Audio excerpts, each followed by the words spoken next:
Sveicināti Latvijas projektā, kur mēs skatāmies uz Latviju pārējais laika apstākļos. Par to liecina mūsu psiholoģiskā un ne tikai psiholoģiskā šī iekšējā dziļā spriedze. Liecina par to, ka kaut kas mainās, bet lāga vēl nevar saprast, kas kur kā, bet cilvēku sajūtas tādas ir. Mēs ejam pa šo sajūtu taku, tieši tāpēc, ka mēs gribam skatīties uz lietām nevis caur vēstures, politikas, socioloģijas un antropoloģijas visādām citādām prizmām. Mēs skatāmies caur kolektīvās apziņas prizmu, kolektīvās atmiņas prizmu. Un tas nozīmē, ka mēs ejam pa sajūtu taku un mēģinām saprast paši savu pieredzi, paši savas izjūtas. Mēs meklējam šīm savām tagadējām izjūtām sakni. No kurienes šīs izjūtas nāk, par ko vispār ir runa, mēs skatāmies drīzāk sevī nekā vēsturē, kas tur ko ir darījis un kas tur ko nav darījis. Mēs paskatījāmies senajā laikā, paskatījāmies uz to laiku, kad mūsu senči vēl dzīvoja ciešā saskaņā ar dabu. Tur arī veidojās viņu, tātad arī mūsu mentalitātes pats dziļākais pamats, dziļākais slānis. Šī dziļi iekšējā harmonija, saskaņā ar dabu, visam ar visu, spēja un prasme just dabu, dabas kaut kāda nozīme, prasme ar dabu iedarboties, to dzirdēt. Un tad tad mēs paskatījāmies uz dažām likumsakarībām, kuras ir jāsaprot, lai skatītos tālāk, kā ir veidojusies mūsu senču sociālā vide, kā mēs tur esam iegājuši. Kā mēs tikām atvienoti no dabas un pievienoti lielajam sociumam. Tad mēs paskatījāmies uz dažām likumsakarībām, lai mēs varētu saprast un orientēties, kā šī sociālā evolūcija, šīs sociālās lietas vispār kā notiek visos laikos, visās zemēs, kultūrās, tātad tādas likumsakarības, pēc kurām mēs varam droši vadīties, zinot, ka tas ir kaut kas tāds stabils, nevis ideoloģisks tur par vāciešiem pret krieviem par vāciešiem, visādas, šīs mainīgās lietas. Mēs gribam kaut kādu stabilitāti un tāpēc arī tādu drošu skaidrību, kas tad īsti ir un kā tas ir. Iepriekšējā stāstā es pārskrēju pāri vācu laikiem, kur pie mums ienāca tieši caur vācu krustnešiem, caur ordeņiem ienāca vesels gāziens, ja tā var teikt, Eiropas tehnoloģiju, kultūras, domāšanas veida un ļoti, ļoti daudz. Iedomājieties, cilvēki dzīvoja ilgu laiku mežā, kopa zemi, visi tādi forši, tur tādas savstarpējas kaut kādas ķildes un kašķi, bet tas jau neskaitās. Un tagad pēkšņi ienāk šitādi te.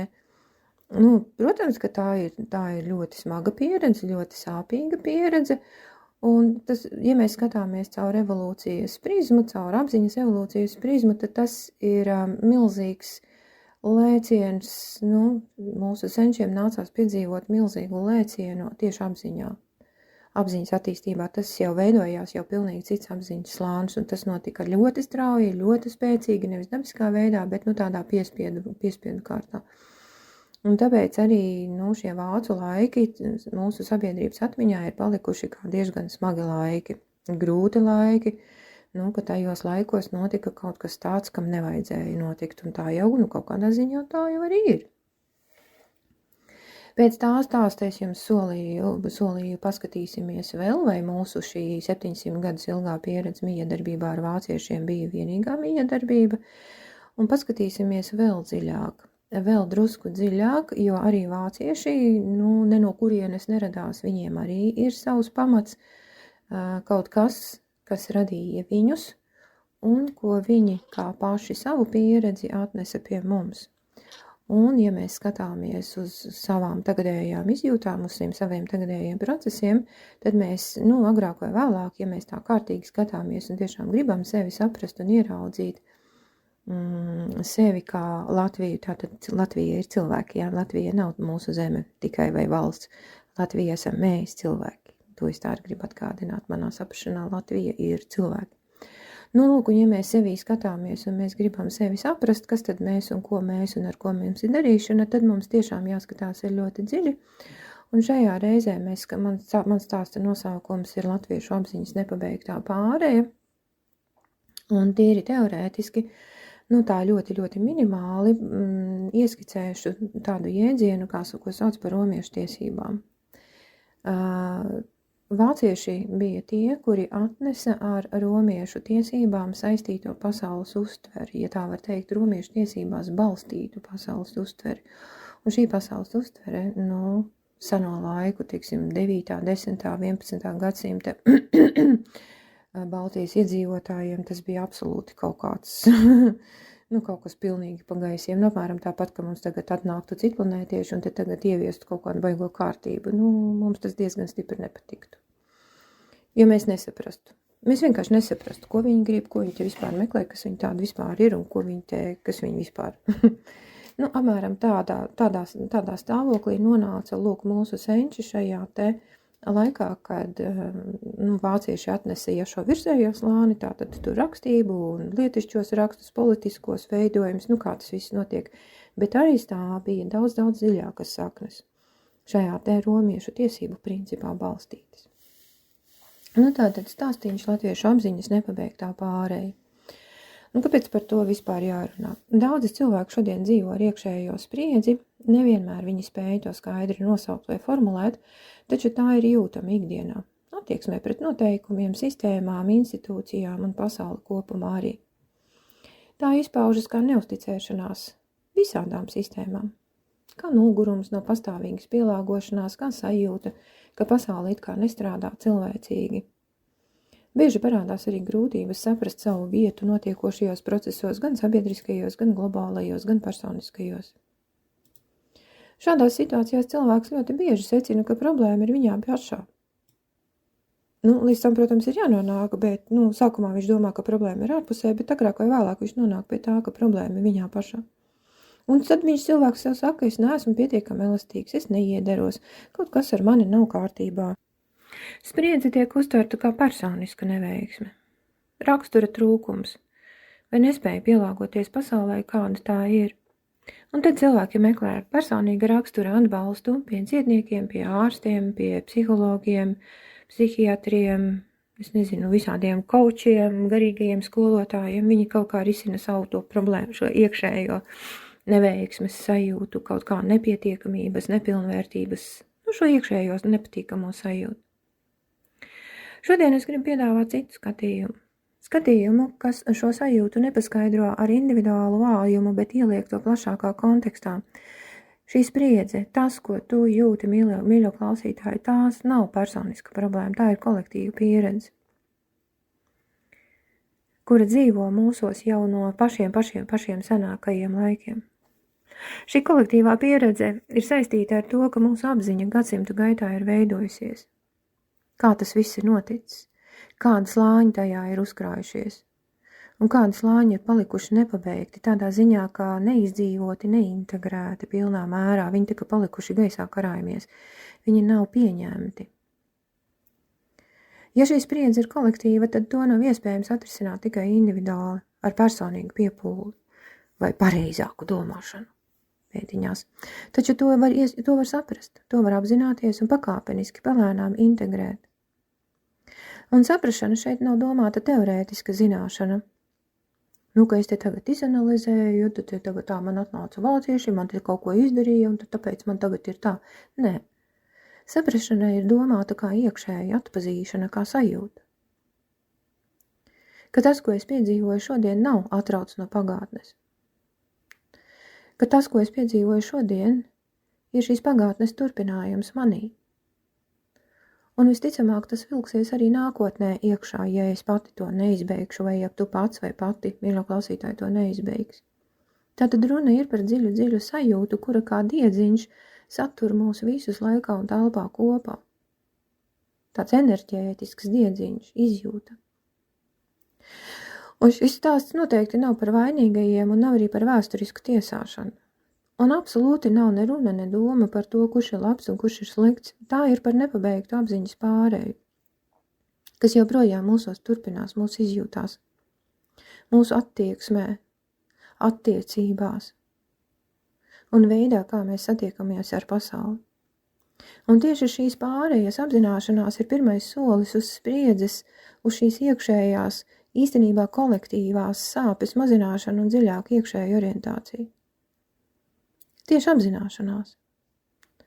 Apzināšanās tādā ziņā, ka es sajūtu, ieraugu šo savu sajūtu un saprotu, Un te man jums, mīļie klausītāji, jautājums. Kurās situācijās jums, teiksim, kādi noteikumi vai sistēmas rada iekšēju spriedzi vai pretestību? Šajās situācijās jūs vislabāk varēsiet arī redzēt to, par ko es runāšu tālāk, tūlīt stāstīšu. Kur jūs sastopaties ar kādām sistēmām, ar kādiem noteikumiem, ar kādiem priekšrakstiem, uzstādījumiem, kādām formām, noteikumiem, kārtībām, nolikumiem, un tās rada jūsos iekšēju spriedzi vai pat pretestību. Piefiksējiet dažas tādas situācijas.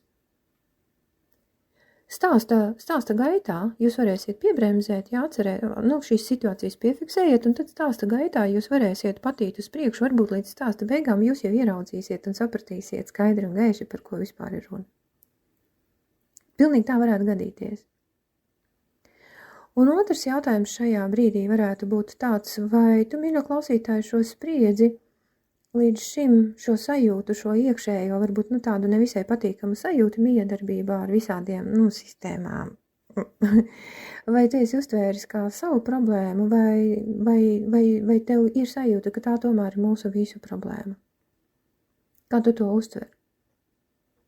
Ja, tā tad tava izjūta miedarbībā ar kādām sistēmām, noteikumiem, kārtībām, kaut kādiem formāliem pasākumiem, formālām lietām, vai izraisa spriedzi vai pretestību, un kā tu šo izjūtu uztver, kā savu personīgo, vai arī kā visiem vai daudziem lielākai daļai raksturīgu. Es stāstu tālāk par seno baltiešu apziņu, kurā šādu te miedarbību ar sistēmu īstenībā nemaz arī nebija. Lai saprastu spriedzi, ar kuru mēs dzīvojam šodien, mums ir jāspēr solis atpakaļ un jāpaskatās uz to, kādā apziņas telpā dzīvoja senie baltieši. Mēģinot saprast, kāds bija viņu pasaules uztvers pamats. Senā baltiešu apziņa veidojās ciešā nepastarpinātā saiknē ar dabu. Dzīve nebija nošķirta no apkārtējās vides. Cilvēks dzīvoja ritmos, ciklos, sezonās, dabiskās robežās, pie tam dabas noteiktos ritmos. Kārtība nepastāvēja kā rakstītu noteikumu kopums. Kārtība dzīvoja parašu atkārtojumos, senču pieredzē, viņu pieredzes atkārtojumos un galu galā kopienas atmiņā. Cilvēks zināja pēdiņās, kā rīkoties, nevis tāpēc, ka tas bija kaut kur rakstīts un teikts, bet tāpēc, ka tas bija izdzīvots. Kopā ar vecākiem bērni izdzīvoja vienu un to pašu pieredzi, un šī pieredze vienkārši tika pārņemta. Kopā izdzīvojot. Vecāki gāja uz lauku strādāt, bērni gāja līdzi, tēvi gāja mežā, mazie puišeļi tikko bija spējīgi gāja līdzi. Viss tika darīts kopā, un tā bija galvenā jaunās paaudzes audzināšanas forma. Attiecības šajā apziņas slānī bija tiešas un personiskas. Cilvēks satikās ar cilvēku, nevis ar lomu. Vara, atbildība, pienākumi nepastāvēja kā abstrakti jēdzieni, bet kā konkrētas dzīves attiecības starp pazīstamiem cilvēkiem. Un nebija skaidrs robežas starp to, kas ir iekšējs un kas ir ārējs, starp personisko un sociālo. Bija kopiena, tāpēc jau arī saka kopiena, kopā, kur nav atšķirības starp es un tu, kur visi dara vienu darbu, kur ir cilvēkiem šis kopīgais pieredzes lauks, kur visi piedzīvo kaut ko līdzīgu, visi dzīvo vienā ritmā, kopīgi, kopā. Cilvēks nebija atrauts no savas vietas kopienā, viņš tajā vienkārši bija. Kopiena bija viņš un viņš bija kopiena. Svarīgi uzsvērt, ka šī apziņas forma nebija primitīva, nebija arī ideāla. Tā bija piemērota konkrētam dzīves sarežģītības līmenim, kamēr pasaule bija salīdzinoši maza, pārskatāma un balstīta tiešās attiecībās, šāda kārtība darbojās ļoti labi. Tajā nebija nepieciešamības pēc kaut kādām abstraktām formām, pēc kaut kādiem noteikumiem, jo pieredzes apjoms vēl nepārsniedza to, ko varēja nest ar vienkāršu cilvēcisku atmiņu, sajūtu un tradīcijām. Pieredze samērā šaura no vietējā meža, teiksim, pāris kaimiņu meža apmērā. Un ar to pietika, lai šo pieredzi, lai šīs zināšanas varētu, tā kā no paaudzes uz paudzi caur tradīcijām nodot tālāk. Nevajadzēja neko vairāk. Ar to informācijas apjomu pietika, lai varētu dzīvot. Un ļoti būtiski ir saprast vēl kaut ko citu. Šīs apziņas slānis latviešos nav pazudis. Tas joprojām ir dzīvs mūsos. Šis apziņas slānis. Tas joprojām dzīvo mūsos kā dziļš pamats. Mūsu attieksmē pret dabu, klusumu, mūsu neizteiktībā, piesardzīgumā pret straujiem lūzumiem, straujiem pagriezieniem, pēc izsišanas no ritma.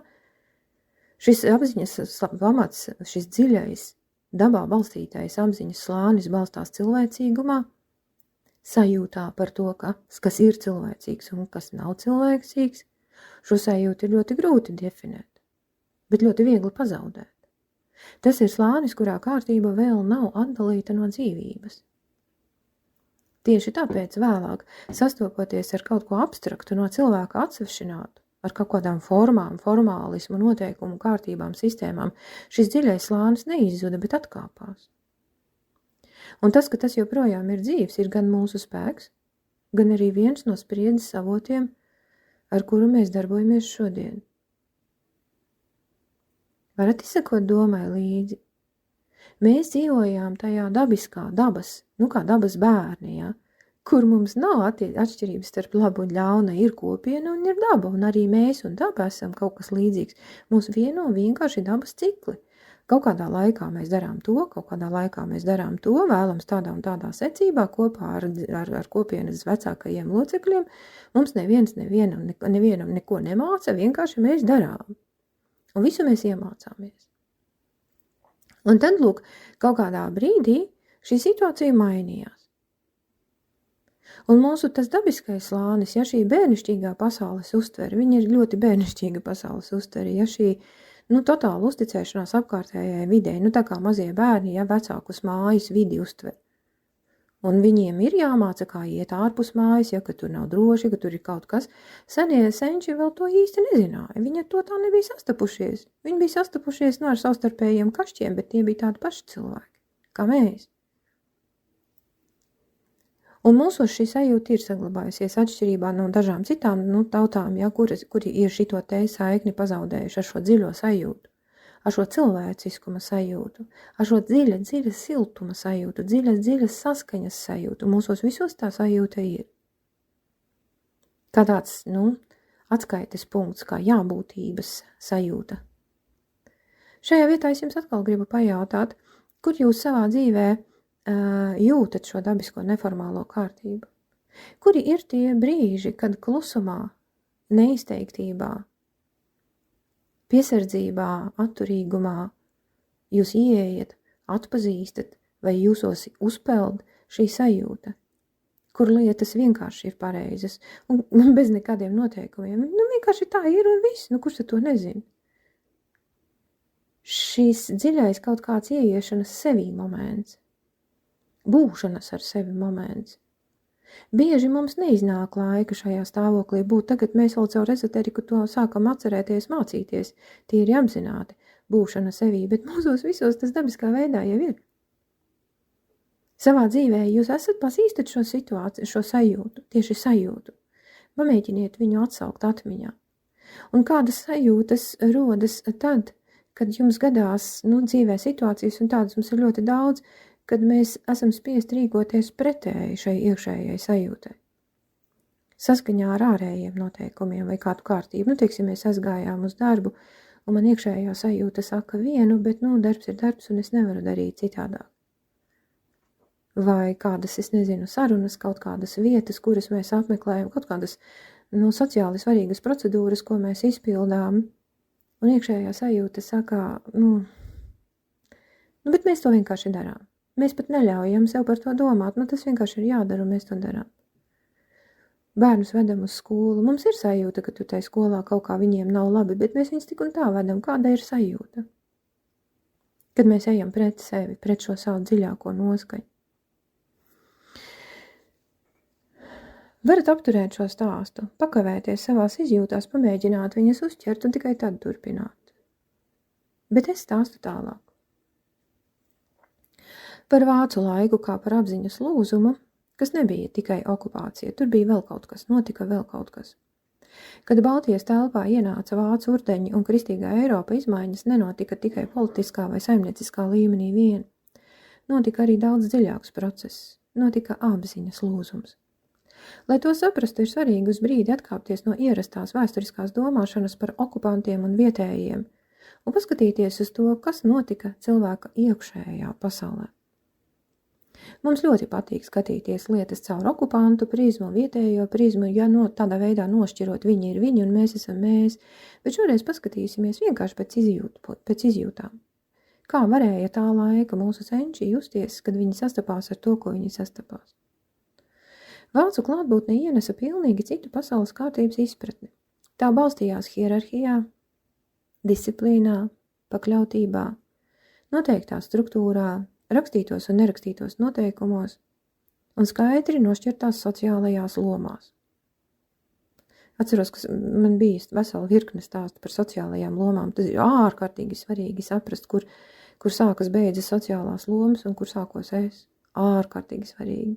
Ļoti, ļoti daudz problēmas palīdz tad sakārtot saprast. Kristīgā reliģija šo kārtību papildināja ar morāles sistēmu, kas bija universāla un neatkarīga no konkrētas kopienas tradīcijām.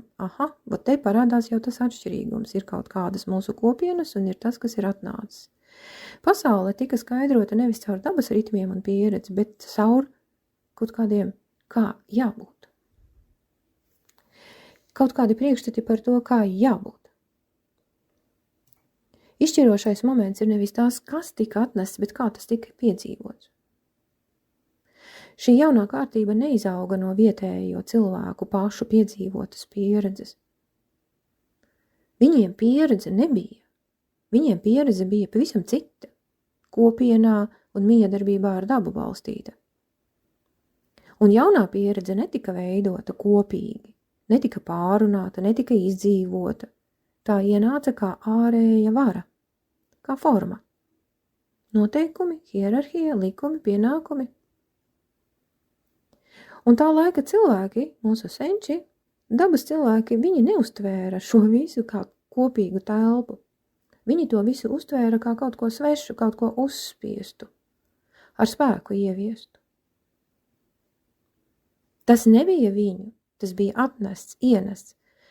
Saprotiet, runa ir par to, kā cilvēki to uztvēra. Jā, visa tā krustnešu fiziskā padarīšana, visa tā ņemšanās, bet tas nav tik svarīgi, cik svarīgi ir tas, kā cilvēks šo pieredzi uztver, kā viņš viņu interpretē. Un mūsu senie cilvēki, senie senči, mūsu cilvēki, mūsu saknes, mūsu, es nezinu, sen kādi, uztvēra to kā svešu, kā uzspiestu, kā ar varu vai spēku ieviestu. Un tur bija sakne šai traumai. Kur kādā no iepriekšējiem stāstiem es jau pieminēju, stāstot par apziņas slāņiem. Mums ir kāds dziļi traumatiska pieredze, tā nav integrēta, tā nav apzināta, un viņa ļoti spēcīgi ietekmē, jau no šiem pašiem vācu sākuma laikiem, ļoti spēcīgi ietekmē mūsu pasaules uztveri. Ļoti spēcīgi. Psiholoģijā saka ēna, neintegrēta ēna. Un tā nav tikai tava personīgā pieredze un mana personīgā pieredze, tā ir visu mūsu kolektīvā pieredze. Šeit veidojās šī trauma, nevis tikai vardarbībā vai netaisnībā, bet faktā, ka šī forma bija atrauta no cilvēciskās sajūtas. Kaut kas mākslīgs, kaut kas iebāsts, uzbāsts, kaut kas, es nezinu, apmēram tas pats, kas bērnu pirmo reizi aizved uz bērndārzu.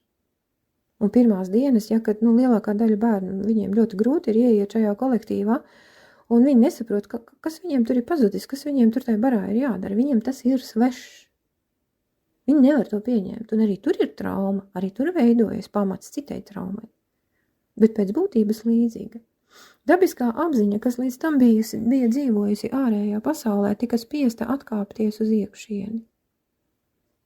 Cilvēks iemācījās just kaut ko vienu, bet darīt kaut ko citu. Jūtat? Ir jums paralēles ar savu šo laiku pieredzi, varbūt vērojot citus vai pašiem sevi? Iekšēji palika dzīva sajūta par to, kas ir cilvēcisks. Bet ārēji bija jāpakļaujas kaut kādai kārtībai, kas ar šo sajūtu nesaskanēja. Tur bija iekšēja pretruna. Šādā veidā notika apziņas šķelšanās. Sociālā kārtība vairs nebija kaut kas, ar ko cilvēks identificējas, kur viņš jūtas sociumam piederīgs. Sociālā kārtība kļuva par viņu kārtību, likums par viņu likumu, forma par svešu konstrukciju, kas vienkārši ir, jāiztur, ar kuru vienkārši ir jāpierod dzīvot, tāpat kā mēs pierodam dzīvot ar augstu, dubļainu, vējainu, nepatīkamu laika apstākļiem. Tas nav jāpieņem, tas vienkārši ir jāiztur. Un šī apziņas šķelšanās netika dziedināta arī vēlākajos gadsimtos, jo forma atkārtoti ienāca kā ārējs spēks, nevis kā pašu apzināta radīta struktūra. Forma, tātad kaut kādi noteikumi, kaut kādas kārtības, sociālās lomas, noteikumi, nolikumi, visādi, kam jābūt. Ka labi, apriškā maisti pričam. Svarīgi saprast, ka šī spriedze nav palikusi pagātnē. Jā, Vācija ir projām, Krievi tāpatās ir projām, bet tā pieredze jau viņa nekur nav aizgājusi. Viņa mūsos joprojām ir.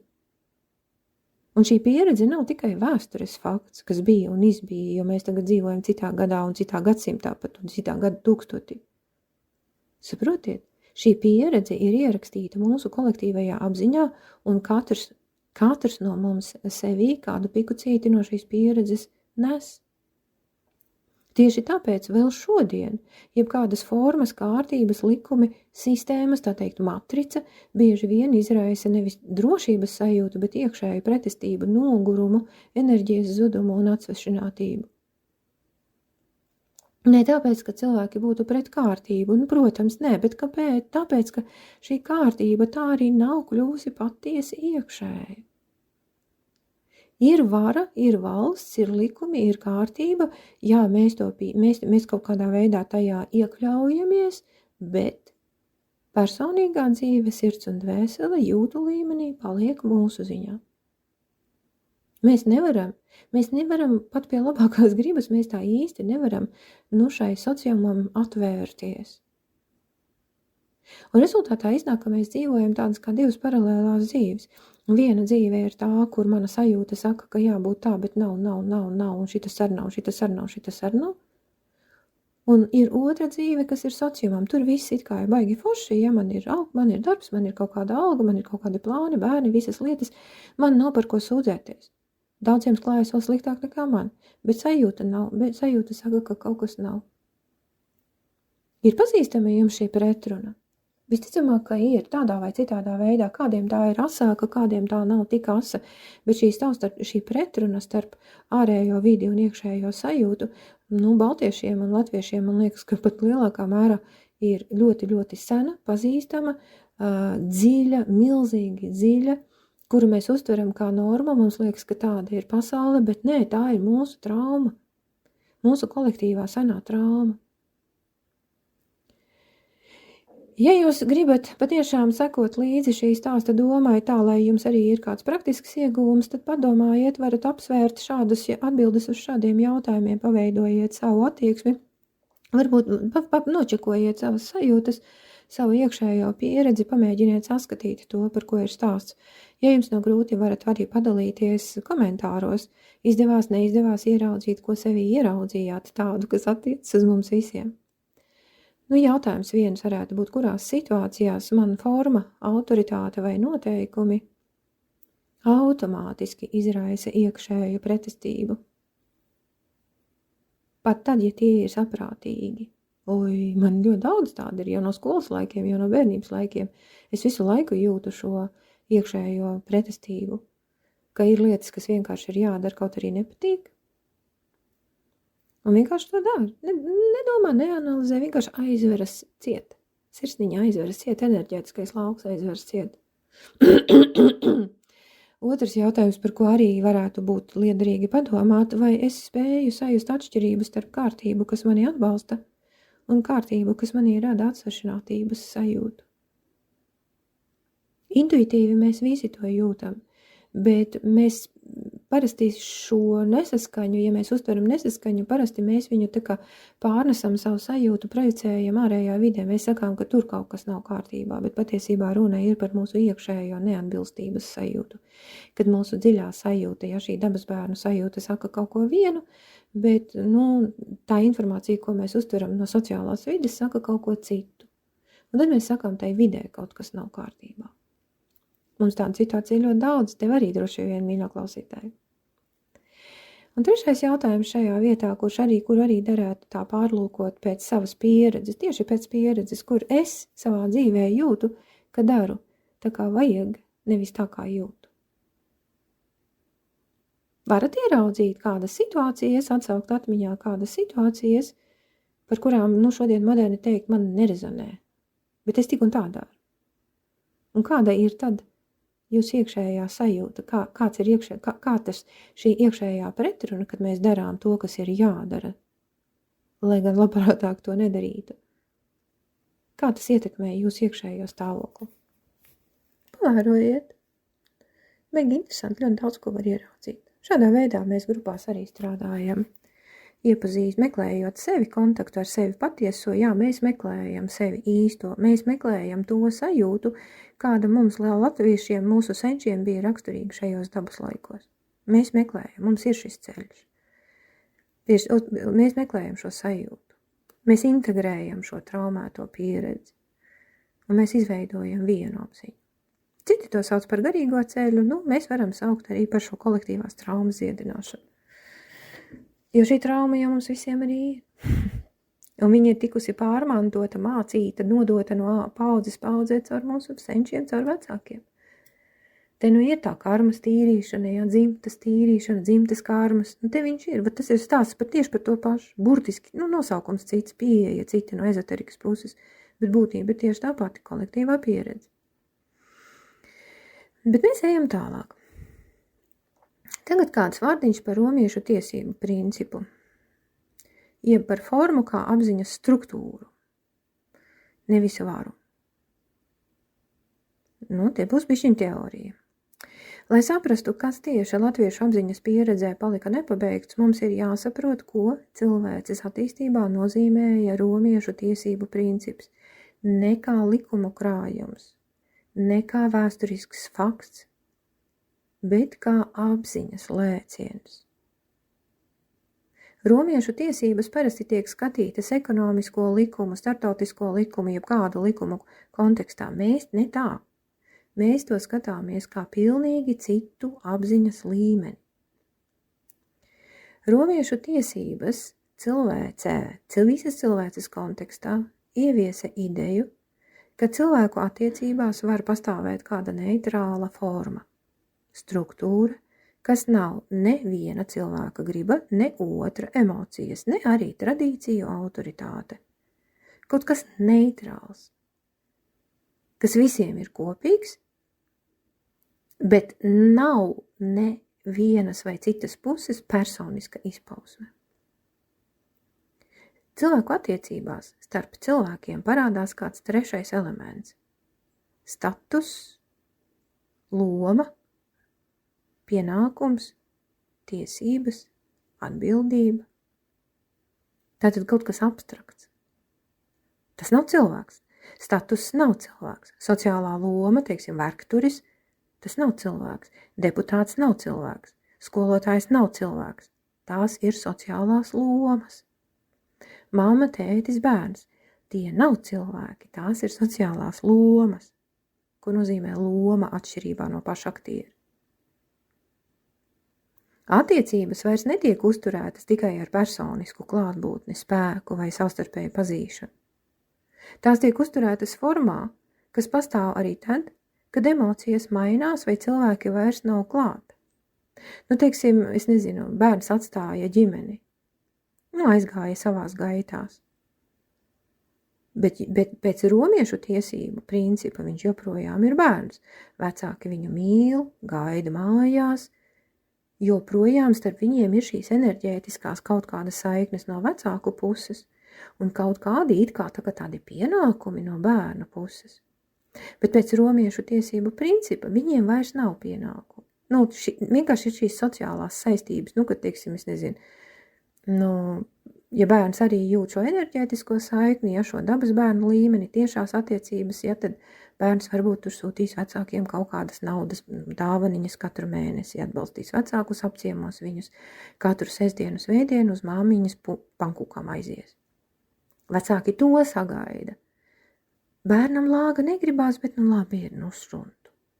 Tas ir šis vecais apziņas līmenis, kurš starp cilvēkiem ir šīs cilvēciskās attiecības. Ar romiešu tiesību kontekstā bērniem nav nekāda pienākuma pret vecākiem. Pilngadīgs esi, tātad viņam ir pilngadīga cilvēka status, līdz ar to visas tiesības, visi pienākumi, saistības, jā, viņš ir čau. Jūtat? Ir divi cilvēku attiecību veidi, vieni, kas ir emocionālā tuvībā balstīti, tiešās attiecības, un otrs ir, šajās te romiešu tiesību principā balstīti, kur starp cilvēkiem vai ir saistības vai nav.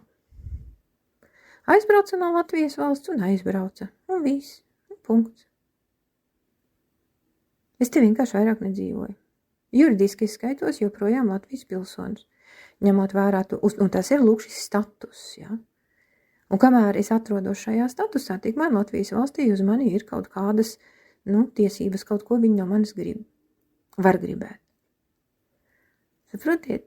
Manas attiecības ar valsti nosaka, šie kaut kādi regulējumi, kaut kādi statuses, kaut kādi tur likumi, kaut kādas kārtības nolikumi. Kā jūs uztverat? Šos sistēmas kaut kādus nospiedumus, sistēmas kaut kādas prasības attiecībā pret sevi kā izjūtu, kā cilvēciskumu. Tur ir varbūt pretrunas. Tātad apziņas līmenī šitas te, ko romieši ar savu tiesību principu ieviesa, ir ļoti, ļoti būtisks pavērsiens visas cilvēces apziņas attīstībā. Cilvēks iemācās nošķirt sevi kā dzīvu jūtošu būtni, sevi kā cilvēku, no savas lomas sociuma telpā. Cilvēks iemācās ieiet lomā un iziet no tās. Mājās es esmu es pati, kā izeju uz ielas, es esmu gājēja, šoferīte vai pasažiere, uzreiz ir tāda loma, tā ir loma. Un te parādās ego, personība, programmu princips, ja kā man tāpēc būs uzvesties, un te visādi rakstīti un nerakstīti likumi. Forma vairs nav cilvēka identitāte, bet instruments, ar kura palīdzību iespējams sadarboties ar vien sarežģītākā un plašākā sabiedrībā.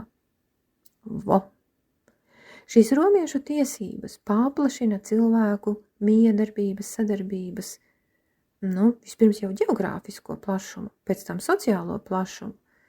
Ja es protu uzvesties kā šoferītis uz ceļa, es varu izmantot to prieku braukt ar mašīnu, bet ja es nemāku uzvesties, tad sorry, tev mašīna nespīd. Tātad vispirms tu izpildi kaut kādus noteikumus, tu iemācies kaut kādus noteikumus, tu iemācies dzīvot saskaņā ar kaut kādiem noteikumiem, un tad tev sabiedrībā kaut kas to pieejams. Nemāki, sēdi bērndarzā līdz pat sirmam vecumam. Es muļķojos, bet apmēram. Ja tu gribi iegūt kaut kādus sociālus labumus, tad lūdzu esi tik laipns un darbojies saistībā ar kaut kādiem noteikumiem. Un šeit ir izglītības galvenokārt jau skolas līmeņa audzināšana un mācīšana. Notiek tā saucamā socializācija, bērnu socializācija. Viņi tiek iepazīstināti ar dažādām sociumā svarīgām zināšanām, uzvedības modeļiem. Tā ir tā ego programmēšana. Viņš tiek savienots ar šo sociālo matricu, lai viņš varētu sociālajā matricā funkcionēt. Mācīties, darboties, precēties, radīt bērnus un zināt, ko ar viņiem darīt.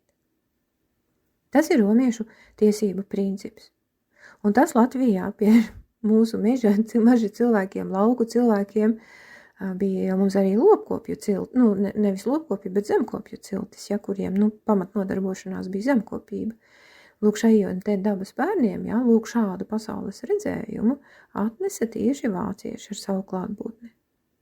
Priekš viņiem tas bija kaut kas jauns. Viņu attiecības balstījās personiskumā, jūtās, izjūtās. Mēs teiktu mīlestībā. Un tagad ir kaut kādi noteikti apriškam. Es viņu nepazīstu, kas viņš tāds ir. Kaut man viņam jāsaka labdien, viņš tāds svešs onkulis. Priškam.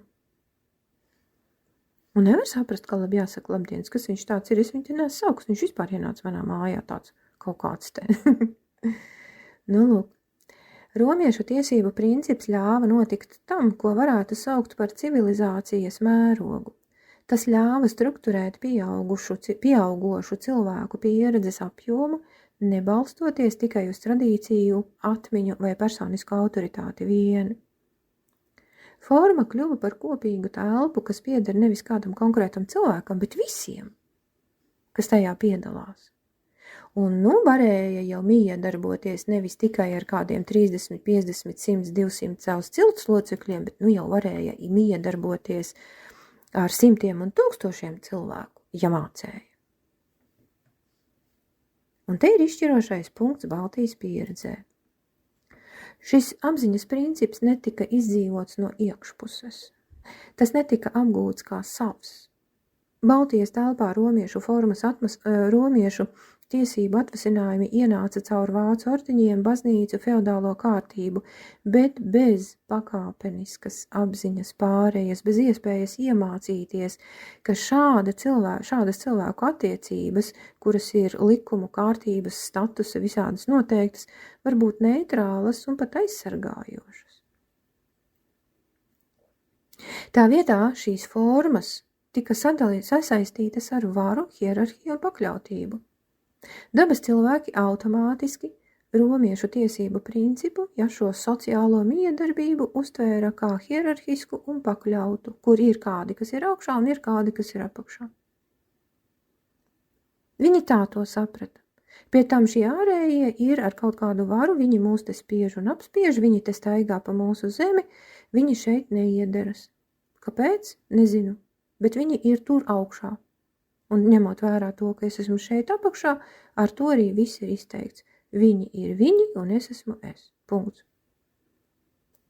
Un šī sociālā vide ar visu to strukturētību, kārtību, noteikumiem netika piedzīvota kā kopīga telpa, bet kā svešs rāmis, kurā vienkārši jāielien, jāietilpst, jāspēlē sava loma. Rezultātā romiešu tiesību apziņas līmenis Baltijas kolektīvajā pieredzē palika nepilnīgi integrēts. Forma tā arī netika atpazīta kā instruments. Tika piedzīvota kā spiediens. Kaut patiesībā tas ir tikai instruments. Mēs tagad pamazām rietumu varbūt kultūras tādā modernākā ietekmē, saudzīgākā ietekmē, mēs sākam saprast, ka vajag diplomu, lai varētu kaut kur nopelnīt naudu. Tad mēs arī tiecamies pēc šī diploma. Un atkal, mēs uzķeramies uz formālo, bet mēs tā arī nesaprotam to būtību. Ka vajag dabūt vajadzīgo dzīves vietu, teiksim, tajā pilsētā vai zemē, kur ir lielāka auga, un tad būs labi. Mēs nesaprotam, ka tas nozīmē arī veselu virkni dažādu noteikumu, kārtības, ieiešanu sacījumā. Mums šī lieta ir ļoti, ļoti grūta. Ļoti grūta mums, viņa ir emocionāli grūta. Jaunai paudzei tas ir vieglāk, ja viņi jau piedzimuši, ir auguši jau rietumu kultūrā, vecākai paudzei ar šito te sadzīvot ir ļoti grūti. Viņi ir tuvāk dabai. Personiskajām attiecībām, kur es paceļu trūbu, pazvanu un es runāju ar dzīvu cilvēku, nevis ar mākslīgā intelekta kaut kādu tur konsultantu, kā tas, piemēram, Latvijas Telekomā ir, kur nekad nevienu nevar dabūt rokā, jo tur cilvēki nestrādā, tur strādā tikai roboti. Te tā, ja? Šis ir ļoti svarīgs apziņas punkts. Ļoti, ļoti svarīgs. Romiešu tiesību princips pats par sevi nav trauma. Ne tevi romiešu tiesībās ir vaina, ne tur. Trauma rodas tad, ja forma tiek uzspiesta pirms cilvēks ir gatavs to apzināti pieņemt, ka viņš ir nobriedis to pieņemt. Tāpat tās, kā ir bērni, ja ir tādi mājas bērni, kurus aizved uz bērndārzu un viņi 2, 3, 4 gadus, viņi tā arī nevar pierast pie šīs vides. Viņi vienkārši nav tai gatavi. Viņiem neinteresē, kas tur notiek. Viņus interesē šī personīgā pasaule. Viņi tajā pasaulē grib būt. Bet, sociums prasa, ka tāda ir kārtība. Un lūk, šiem bērniem šis bērndārza apmeklējums tiek uzspiests un viņi tiek traumēti, tāpēc, ka tas bērns pats nav izrādījis interesi par to.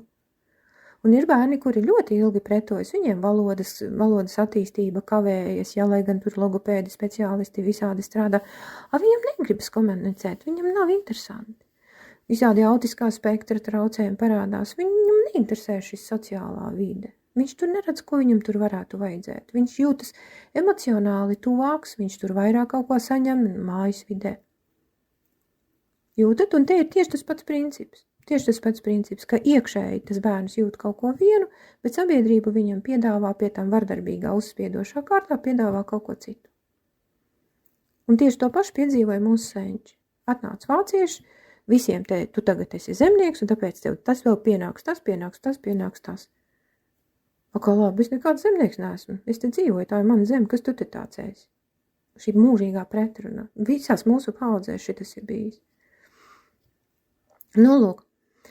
Un ja šī forma, šī sociālās miedarbības, visādi instrumenti tiek uzspiesti ar spēku, un pats cilvēks nesaprot šo instrumentu būtību, to ieguvumu, tad šīs sociums, šī sociālā vide nekalpo dzīvībai, sāk ierobežot. Psihiski, psiholoģiski, enerģētiski cilvēki jūtas ierobežoti. Kādu laiku viņi var paciest, bet pēc kāda laika sākas tīri psiholoģiski, enerģētiski kaut kādas nelabas sajūtas. Tieši tāpēc šodien runājot par apziņas attīstību, romiešu tiesību princips kļūst aktuāls nevis kā pagātnes mantojums, bet kā nepabeigts uzdevums. Tas parāda, kā forma var pastāvēt bez vardarbības, kā struktūra var būt balstoša, bet nebūt apspiedoša. Tas parāda, ka ir iespējams dzīvot šajā sociālajā vidē, tādā kā formā, strukturētībā, sistēmā, nezaudējot cilvēciskumu. Var. Ja forma tiek apzināta, nevis akli pārņemta. Ir jāsaprot šīs sistēmas būtība, kā tas darbojas, priekš kam tas darbojas, kur ir vieta cilvēciskumam, kā es varu savienot savu enerģētisko lauku. Tas arī tas, ko mēs grupā mācāmies, kā es varu savienot savu enerģētisko lauku ar šo sociālo vidi, izvairoties un nepiedzīvojot traumas. To var iemācīties. Tad, kad tu saproti, kur beidzos es kā cilvēks un kur sākas sociālā vide, kā instrumenti. Lūk, tas ir tāds, teorētisks dabas jautājums, par kuru arī darētu tomēr padomāt, cenšoties saprast, pašiem savu pieredzi, tātad nevis iemācīties teoriju, iekalt galvā, kā mēs esam pieraduši to darīt, bet tiešām sajust savā pieredzē, kā tas ir. Pirmais jautājums, kā es šobrīd savā dzīvē uztveru sistēmu? Kā instrumentu vai kā ierobežojumu? Otrs jautājums, vai es spēju atšķirt sevi kā cilvēku no sociālajām lomām, kuras es ikdienā pildu? Skatoties savā pieredzē, jūs varat pateikt, kur es esmu kā cilvēks un kur es esmu kā mamma, kā kaimiņiene, kā darbiniece, pārdevēja vai pircēja. Varat pateikt un sajust, kur ir tā atšķirība. Tur ir ļoti smalka, bet viņa ir ļoti skaidra atšķirība. Kurās situācijās forma, šī sistēma man palīdz orientēties un sadarboties ar cilvēkiem, bet kurās šī ārējā nosacītība izraisa spriedzi vai atsvešinātību? Ļoti svarīgi jautājumi, lai patītu domu tieši savas pieredzes apzināšanā, jo tieši apzinātība ir ceļš uz kolektīvās un arī personīgās traumas dziedināšanu. Bet es eju tālāk. Kā neintegrētā forma dzīvo mūsos šodien, šī neintegrētā sistēma, mūsu personiskās jūtas ir mūsu personiskās jūtas, bet sociums ir sociums. Tur mēs vienkārši spēlējam lomas. Kaut arī piepildījumu, tādu foršu piepildījumu, mēs tajā sistēmā iegūstam ļoti, ļoti reti. Ja līdz šim esam runājuši par apziņas slāņiem un vēsturiskām pieredzēm, tad tagad ir svarīgi paskatīties, kā tas viss dzīvo mūsos šodien. Kā tas dzīvo, nevis paliek kā teorija. Neintegrētā sistēma, neintegrētā forma nav abstrakts jēdziens. Tā izpaužas ļoti konkrētos pārdzīvojumos, attieksmēs un ikdienas reakcijās. Mūsdienu latvietis bieži dzīvo ar spēcīgu iekšējo sajūtu par to, kas ir cilvēcisks, taisnīgs un dabisks, bet paralēli piedzīvo dziļu neusticēšanos ārējām struktūrām. Institūcijas, likumi, sistēmas, globālie procesi nereti tiek uztverti kā kaut kas atsvešināts, augsts vai pat naidīgs. Un nevis tāpēc, ka cilvēki nevarētu saprast noteikumus, bet tāpēc, ka šie noteikumi nav iekšēji nosēdušies kā savējie. Tie nav mani noteikumi. Tie ir NATO noteikumi, tie ir valsts noteikumi, tie ir lauksaimniecības ministrijas noteikumi, tie ir globālie noteikumi, tie ir Krievu noteikumi, tie ir Vācu noteikumi. Manējie tie nav. Priekš mums tas ir tik dabisks stāvoklis, šī sašķeltība, ka mums pat grūti apzināties, ieraudzīt tas, ko es stāstu, ieraudzīt to sevi. Tie ir skolas noteikumi, tie ir vecāku noteikumi, tie nav mani noteikumi. Vecāki teica, vecāki lika. Tikko vecāki teica, vecāki lika, tāpēc, ka viņi pilda savu lomu apzinīgi un godīgi. Tā bērnā uzreiz ir jau pretestība, jo no tā vien. Šī spriedze rada divas galējības. Viena no tām ir iekšēja atkāpšanās, kad cilvēks ārēji formāli sistēmai iekļaujas tajā, bet iekšēji distancējas. Viņš dara kā vajag, bet iekšēji jūtas tukšs, noguris un atsvešināts un vientuļš, neaizsargāts, nedrošs, nepārliecināts. Pārējās formas tiek izpildītas, bet tajās nav dzīvības. Otra galējība ir pretestība, noliegums, cinisms, vēlme apiet sistēmas vai no tām izstāties pavisam, tā teikt, ejiet jūs visi bekot. Abos gadījumos forma, tātad sistēma, kārtība, noteikumi, struktūra, tā arī netiek integrēta, paliek ārēja. Šī pretruna starp to, ka es jūtos kā cilvēks, un jūs tur ar visiem kaut ko, paliek, nav savienojama. Ir tādas kā divas paralēlas dzīves. Baltiešiem šitas ir ļoti, ļoti raksturīgi. Latviešiem, man liekas, tiešām līdz traumas līmenim. Bet jūs jau arī zinat atbildi. Atcerieties, ko mēs runājām par to, ko nozīmē dzīvot šajā enerģētiskajā punktā, mazākā reģionā, un ko nozīmē dzīvot starp austrumiem un rietumiem. Šādā stāvoklī cilvēks bieži jūtas apjucis arī globālo procesu priekšā. Pasaule kļūst arvien sarežģītāka, savstarpēji saistītāka, bet iekšēji nav instrumenti, ar kuriem šo sarežģītību turēt, caur kuriem šajā sarežģītībā, plašumā un daudzveidībā orientēties. Dabiskā apziņa ir pārāk smalka un jūtīga, lai viena pati nestu šo slodzi, bet neintegrētā forma netiek uztverta kā balsts. Jūtas ir, bet nav, es teiktu, intelektuāla līmeņa, varbūt sapratnes par to, kā šī pasaule vispār ir konstruēta, kā tā darbojas. Mums par to nav. Mums ir kaut kādi mazi priekšstati, ja reku tev vajag to diplomu, ja? Reku te ir jauna valdība, reku te ir deputāti. Bet kas ir aiz tā acīm redzamā, ja kā viņi tur darbojas, kāda ir viņu funkcija, kāda ir viņu loma, viņu iespējas un galu galā arī viņu ierobežojumi mūsu dzīves vadībā. Par to mēs neko nezinām, un kas ir pats trakākais, mums neinteresē. Un ja arī nonākam pie kaut kādām runām un tekstiem, ja, par to, kas ir deputāti, kā viņi darbojās, jo viņi jau arī cilvēki pilda lomu. Viņi nav priekš tam tur radīti, lai mums te gādātu par mūsu veselību. Tas nav viņu uzdevums, bet mēs joprojām skatāmies uz viņiem kā cilvēki, kuriem ir raizes un bažas par veselības aprūpas nepieejamību, un mēs skatāmies uz viņiem un sagaidām, ka viņi kaut ko darīs. Un tas ir lūk šis vecais, arhaiskais, vēdiskajā pieredzē balstītais skatījums uz to, kā veidojas cilvēku attiecības. Un tas ir sāpīgi. Skatīties apkārt, ja šajos sociālajos, tādos lielākos, plašākos procesos un neredzēt savu vietu tajā. Tas ir šausmīgi sāpīgi.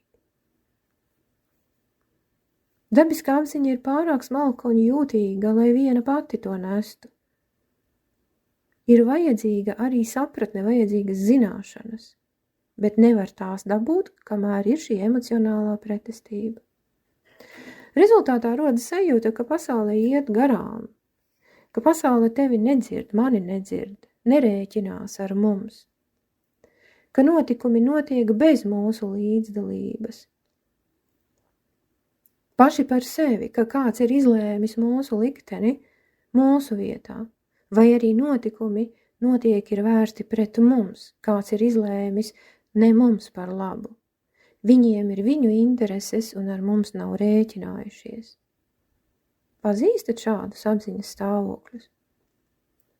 Svarīgi ir saprast, ka šis stāvoklis nav ne slinkums, ne nespēja, ne rakstura vājums, tas ir vēsturiski veidojies apziņas konflikts. Kolektīvs apziņas konflikts. Cilvēks ir spiests dzīvot kaut kādā sistēmā, kurai viņš nekad nav ticis iemācīts uzticēties no iekšpuses. Jau no tiem laikiem, kad šeit ienāca bruņinieki, šīs teritorijas, Baltijas teritorijas, es nezinu par citām teritorijām, bet par Baltiju, par Latviju, jo īpaši es esmu pilnīgi droši, neprot šīs zemes iedzīvotāji uzticēties sistēmai. Jo viņu vēsturiskā pieredze liecina par to, ka uzticēties nav kam. Un punkts. Šīs zemes iedzīvotāji uzticas savai pieredzei. Paudžu paudzēs ir piedzīvots, ka ar mums neviens nerēķinās, ka mums te visu, ko uzspiež, atnāca, pateica, sēdi, guli, celies, stāvi, strādā. Tā ir mūsu pieredze. Kam tad mēs ticēsim? Tur kaut kādām sludinājumiem? Jā, esam jau dzirdējuši visādus tur tekstus par saulē no tāli un visu ko. Un viss. Un šeit balstās arī lielākā daļa mūsu personiskās dzīves traumu un grūtību un sarežģījumu. Tieši šajā te iekšējā pretrunā, kur es kā cilvēks jūtu vienu, bet dzīve un sabiedriskā pieredze liecina kaut ko citu. Cilvēks ir spiests dzīvot situācijā, kurā viņš nav, sistēmā, kurai nav iemācīts uzticēties. Ar laiku šī iekšējā neusticēšanās pārvēršas nogurumā, ironijā, reku ir liku bēdu zemakmeņu pāri gāju dziedādam vai atsvešinātībā. Tā teikt, ne man cūk, ne man drūg. Savā mājā, savā dārziņā es daru, kā es gribu, un jūs tur varat darīt, kā jūs gribat. Tomēr tieši šeit parādās arī iespējas. Brīdī, kad cilvēks sāk apzināties šo spriedzi, viņš vairs nav tikai tās upuris. Viņš sāk redzēt, ka problēma nav formā, nav sistēmā, nav viņa cilvēciskajā līmenī, tā tad izjūtās, bet miedarbībā, telpā starp mani kā cilvēku un sistēmu kā sistēmu. Un šī situācijas atpazīšana ir pirmais solis ceļā uz integrāciju. Tāpēc šoreiz es ieliku arī jautājumus, par kuriem brīvākā brīdī varat padomāt, skatoties sevī un savā pieredzē, un jūs visu to, ko es te stāstu kā tādu šausmīgi gudru tekstu, jūs visu ieraudzīsiet savā pieredzē. Tas tur ir, tikai vajag paskatīties. Visu to tur var redzēt, jūsu personīgā pieredze. Pirmais jautājums, kurās situācijās jūs jūtat, ka darāt kā vajag, bet iekšēji jūtaties tukšs vai atsvešināts? Tā teikt, īsti jau tas nav mans. Otrs jautājums. Vai man ir tendence vairāk pakļauties sistēmai vai tai pretoties? Un kāpēc? Lielākā daļa latviešu cilvēku pakļaujas sistēmai. Tā teikt, ko es viens varu izdarīt? Viens tu neko nevar izdarīt. Ar ko? Tad, kad tā jautā, tad vairāk nekāds domāšanas nav. Vēl viens jautājums. Kā es parasti reaģēju uz sarežģītiem globāliem procesiem? Ar interesi, bezspēcību vai distanci? Kaut vai teiksim, es nezinu, tāpat Covid lieta, jā? Tagad jaunā modīgā Epsteina lieta. Uz globāli, par Trumpu, jā? Kā jūs reaģējat? Teiksim, tas pats Ukrainas process, jā? Jūs reaģējat ar interesi? Tāpēc, ka saskatāt tur sev kaut ko liederīgu, savai pasaules izpratnē kaut ko liederīgu, ar bezspēcību, tā teikt, es jau tāpat tur neko nevaru izdarīt, nafig man visu to vajag. Vai ar distanci, lieciet man mierā, mani pašai savas darīšana. Pavērojiet. Es stāstu tālāk. Apzinātība kā dziedināšana un integrācija. Kad mēs sākam apzināties spriedzi starp dabisko cilvēciskumu, kurš ir mūsos, un sociālo sistēmu, jeb formām nosacītību, kas ir ārpus mums, bieži rodas vēlme ātri atrast risinājumu. Taču šeit ir svarīgi apstāties un saprast, ka tas, ar ko mēs strādājam, nav problēma, kuru var izlabot, saremontēt ar vienu kaut kādu metodu, lēmumu vai pareizu ideju. Tā ir apziņas pāreja, kas prasa laiku, klātbūtni un godīgu skatījumu uz sevi. Es gribu akcentēt godīgu skatījumu uz sevi. Godīgu. Tad, kad es skatos savās izjūtās, redzu savas izjūtas un atpazīstu tās, bet tad ir godīgi. Vispārējais nav godīgi. Un tas tiešām prasa laiku. Mēs ar saviem cilvēkiem strādājam, tādā jau kolektīvās pieredzes līmenī, tas prasa tādu labu laiku, jo tur ir ļoti daudz un ļoti plaša šī pieredze. Apzinātība šajā kontekstā nav relaksācijas tehnika. Pilnīgi noteikti te nekādas meditācijas vairs nedara, nekādas elpošanas, tikai vēsa, loģiska galva, prāts, racionāls prāts, nekas vairāk. Apzinātība nav arī bēgšana no realitātes. Kaut gan mana pieredze liecina to, ka lielākā daļa no šīs realitātes mēdz vai izvairīties. Es jau sen neklausos, es jau neslēdzu, es jau neeju, man jau neinteresē. Tā ir bēgšana. Labāk neko nezināt, lai nevajadzētu just šo iekšējo nesaskaņu. Un tad cilvēkam rodas tā ilūzija, ka viņš dzīvo savā mieriņā, savā saskaņā ar dabu, tur relaksējās, kaut ko tur meditē, un tad tā pasaule viņam ir. Viņš jau izveido šādu realitāti. Bet, mūsu ārējā vidē arī ir. Viņi ir tāda, kāda viņi ir. Un kur mēs to liksim? Apzinātība ir spēja ieraudzīt savu pieredzi tādu, kāda tā ir, nepievienojot tai automātiskus vērtējumus vai aizsarga reakcijas. Apzinātība ļauj cilvēkam pamanīt, kā viņš satiekas ar sistēmu, ar noteikumiem, lomām, sistēmām, un kas šajās saskarsmes brīžos notiek viņa paša iekšējā telpā. Tātad, kas notiek nevis tur, bet kas notiek manī, kad es sastopos ar šo sistēmas momentu, kādu situāciju, cilvēku. Kas notiek manī tad, kad, es nezinu, man noņem, pieņemsim 25% nodokļu. Nevis, kas notiek tur, viņi tur pagāni kaut kādi, ja? Bet kas notiek manī pašā. Tas ir ļoti svarīgs punkts, ka es skatos sevī, savā pieredzē. Svarīgākais, ko apzinātība dara, ir tas, ka tā atdala cilvēku no viņa reakcijām. Cilvēks vairs nav pilnībā identificēts ne ar savu pretestību, ne ar pakļaušanos. Viņš sāk redzēt, šeit manī parādās spriedze, bet šeit es automātiski atkāpjos. Bet šeit, es ieeju lomā un pazūdu tajā. Šī redzēšana pati par sevi jau maina attiecības ar sistēmu. Un šitas ir tas, burtiski tas, ko mēs mācāmies. Burtiski soli pa solim mēs mācāmies, un tiešām nāk milzīgs atvieglojums, ka tu to visu vari redzēt un sajust sevī arī spēku tāpēc izmainīt. Integrācija nenozīmē, ka dabiskā jūtīgā apziņa tiek apslāpēta vai pielāgota sistēmai. Tāpat integrācija nenozīmē, ka forma sistēma tiek atmesta kā lieka vai nedzīva. Integrācija nozīmē to, ka cilvēks iemācās turēt formu savā, jeb sistēmu savā iekšējā pasaulē apzināti. Viņš vienkārši integrē šo sistēmu, apzināties, pieņemot to kā daļu no savas iekšējās pasaules. Saprotiet, nezaudējot saikni ar savu iekšējo izjūtu. Sistēma ar visu, kas tajā ir, kļūst par instrumentu, nevis par identitāti. Kad es dzīvoju kā skolotāja, dzīvoju kā mamma, dzīvoju kā sieva, tik daudz visādu saistību, visi prasa kaut ko, visiem vajag no manis kaut ko. Nē, bet kad es dzīvoju kā cilvēks. Cilvēciskums tad kļūst dzīves. Viņš atdzīvojas, viņš arī iegūst tieši cilvēciskums, iegūst kaut kādu vietu šajā sistēmā. Un tam vairs nevajag cīnīties ar sistēmu, ar struktūru, ar noteikumiem, kārtībām, visādiem viņiem, kuri šeit kaut ko dara. Šajā procesā cilvēks pamazām atgūst iekšējo autoritāti, iekšējo pasauli, drošību, stabilitāti.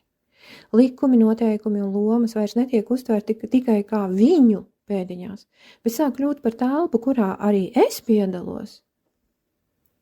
Nevis akli pakļaujoties, nevis dumpīgi noraidot, bet apzināti iesaistoties, jo man patīk, man ir interesanti piedalīties sabiedrības dzīvē. Es dzīvoju vēl tādā sabiedrībā, kur šis bija iespējams. Tagad, man liekas, tas vairs nav iespējams, bet tad tas bija iespējams.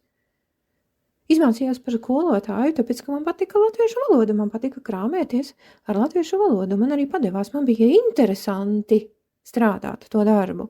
Un tad, alga arī bija, bet man bija interesants šis darbs. Es piedalījos savu pienākumu izpildē kā cilvēks, ar savu izjūtu, ar savu personisko attieksmi. Daudz jums ir tādas darba vietas zināmas, kur jūs varat piedalīties ar atvērtu sirdi, kur jūs varat izbaudīt šo darba procesu, jo jums riktīgi patīk. Daudz tādu nav. Vai varbūt precīzāk būtu jautāt, vai jūs pazīstat daudz tādus cilvēkus, kuri tiešām izbauda savu darbu. Lūk, un šādā gadījumā dziedināšana notiek nevis caur pagātnes pārrakstīšanu, bet caur attiecību maiņu tagadnē. Kad tu izmaini attieksmi pret to, ko tu redzi, man tāds izteiciens, ja nevar izmainīt notikums, izmaina attieksmi. Savā tagadnē. Un tad arī nākotne mainās, viss mainās.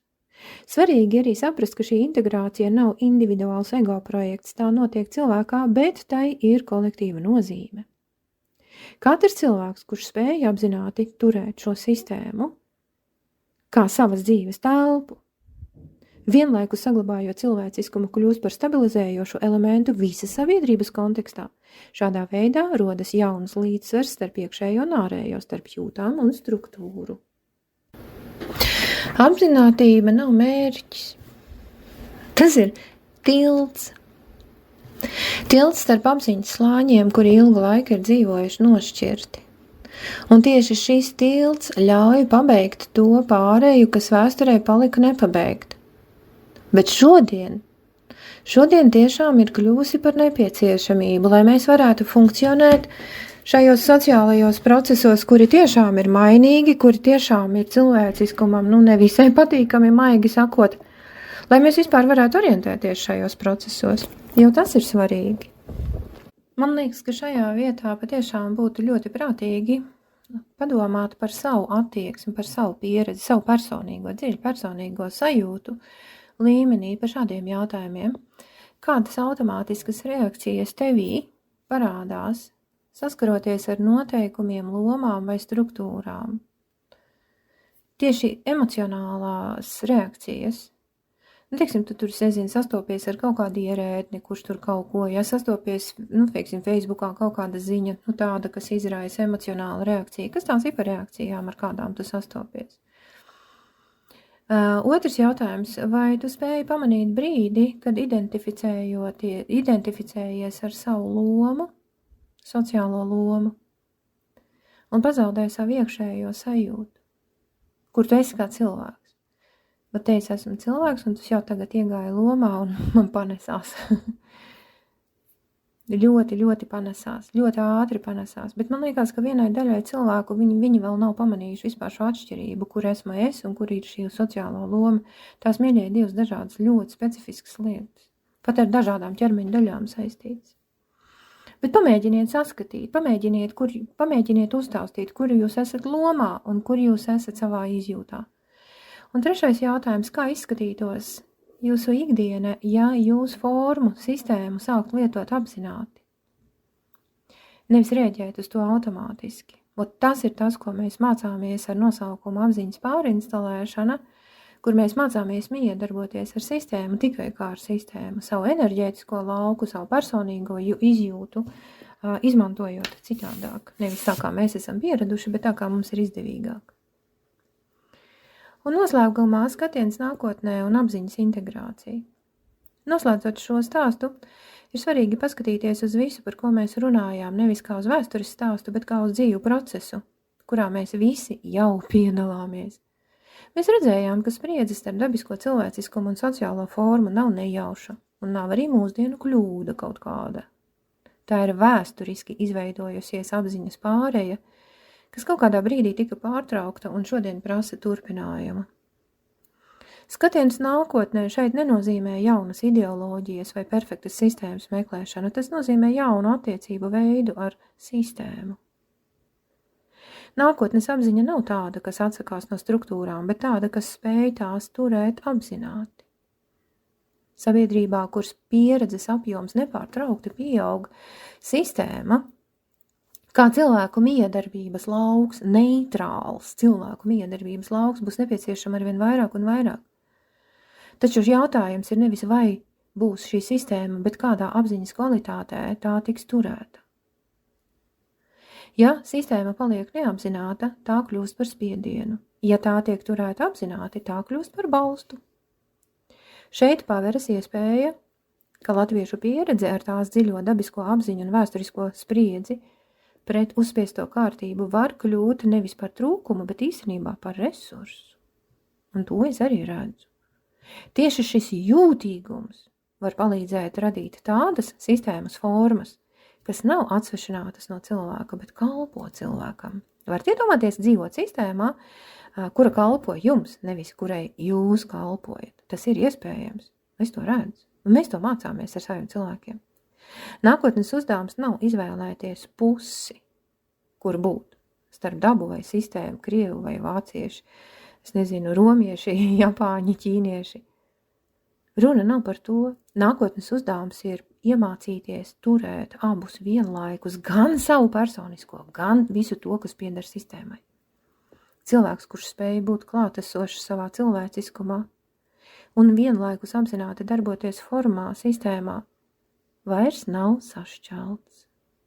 Viņš kļūst par tiltu sevī un arī attiecībās ar citiem. Lai šī ideja nekļūtu tikai par domu, bet paliktu saistīta ar pieredzi, noslēgumā piedāvāju ļoti vienkāršu integrācijas vingrinājumu. Tā nav meditācija klasiskā nozīmē un neprasa īpašu noskaņojumu. Tas ir veids, kā pamanīt, ka integrācija, šīs sāpīgās pieredzes, sistēmas integrācija pašam sevī savā iekšējā pasaulē var sākties tieši tagad, ka esi tam gatavs. Vajadzēs apmēram 5-7 minūtes. Apsēdies vai paliec stāvot tā, kā tev ir ērti. Nekas nav jādara īpaši pareizi. Vispirms pievērs uzmanību savai iekšējai sajūtai, kaut kur sirds pakrūtes rajonā. Neanalizē, vienkārši pamani šo sajūtu. Kāda ir mana iekšējā telpa šobrīd? Kāda ir sajūta ķermenī, elpā, noskaņojumā? Tad atceries kādu lomu, kuru ikdienā pildi darbā, ģimenē, sabiedrībā, tikai vienu lomu. Nevērtē, vai tā ir laba vai slikta, vienkārši pamani vienu no savām sociālajām lomām. Ievēro, kas notiek tavā iekšējā sajūtā, kad tu domā par šo lomu. Vai ķermenis saspringst? Vai parādās distance? Vai rodas kāda automātiska reakcija? Tagad pamēģini pateikt sev iekšēji vienu vienkāršu frāzi. Šī ir loma, kuru es šobrīd pildīju. Tā neesmu es viss. Un vēl vienu. Es varu būt klātesošs šajā lomā. Es varu spēlēt šo lomu, nezaudējot sevi. Nespied savu sajūtu mainīties, vienkārši pamani. Vienkārši vēro, vai starp tevi un lomu parādās nedaudz vairāk telpas. Ar to pietiek. Noslēgumā atgriez uzmanību pie elpas, pie elpošanas un pie sajūtas ķermenī.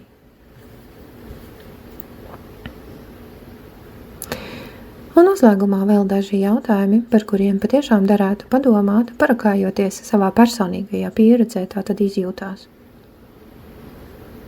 Kāda sajūtas manī radās, apzinoties sevi atsevišķi no savas lomas? Es un mana loma sabiedrībā. Kurā dzīves jomā man šobrīd visvairāk noderētu spēja apzināti turēt, izturēt, pieņemt sistēmu, nezaudējot savu cilvēcisko izjūtu? Un kāds varētu būt mans nākamais mazais solītis šīs integrācijas virzienā? Kur tu, tāpat kā es, integrē, sapludini, savieno savu dziļāko es ar sistēmu, kura varētu kalpot tev, nevis tu viņai, kā tas ir bijis līdz šim. Pagaidām tā.